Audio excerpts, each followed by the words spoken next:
वैशाली के एक उपवन में आम के पेड़ की छाया में एक नवजात बच्ची मिली। किसी ने उसे जन्म दिया, पर छोड़ दिया। एक साधु और उसकी पत्नी ने उस बच्ची को अपनाया। उन्होंने उसका नाम रखा अम्रपाली। अम्रपाली अब एक चंचल बच्ची थी, गीत और नृत्य में रमती हुई। गांव के लोग उसे देखकर मुस्कुराते और आशीर्वाद देते।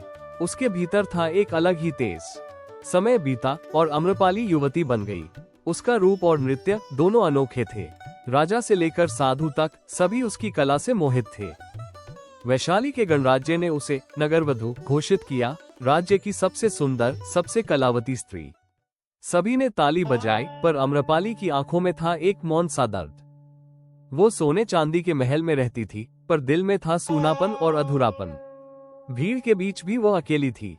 राजकुमार, मंत्री, योद्धा सब उससे विवाह करना चाहते थे, पर नगरवधु की शर्त थी, वो किसी एक की नहीं हो सकती। अम्रपाली मुस्कुराती रही और सबको विदा करती रही। एक दिन भगवान बुद्ध वैशाली आए। उनकी शांत चाल, करुणा से भरी दृष्टि, सारा नगर उनकी ओर खिंचा चला गया। भीड़ में चुपचाप बैठी थी अम्रपाली। बुद्ध ने कहा, दुख है, पर उसका अंत भी है। उसके हृदय की पीड़ा को जैसे किसी ने छू लिया। अम्रपाली उनके पास गई, मेरे घर पधारे और भिक्षा ले। लोगों ने टोका, वो नगरवधु है। बुद्ध ने मुस्कुराकर कहा, पवित्रता जन्म से नहीं, मन से होती है।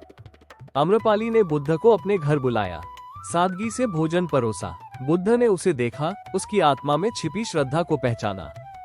उस दिन के बाद अम्रपाली ने अपने गहने, वस्त्र, धन सब त्याग दिया। जिसने सब कुछ पाया, वो अब सब कुछ छोड़ रही थी। अम्रपाली ने सिर मुंडवाया, सादा वस्त्र पहना और बुद्ध के संग में शामिल हुई। अब वो नगरवधु नहीं, एक साध्वी थी, शांति की साधक। वो अब रोगियों की सेवा करती, भूखों को भोजन कराती और सबको स्नेह देती। उसके पास अब धन नहीं था, पर करुणा का खजाना था। वो अब वृद्धा थी, पर चेहरा तेज से चमकता था।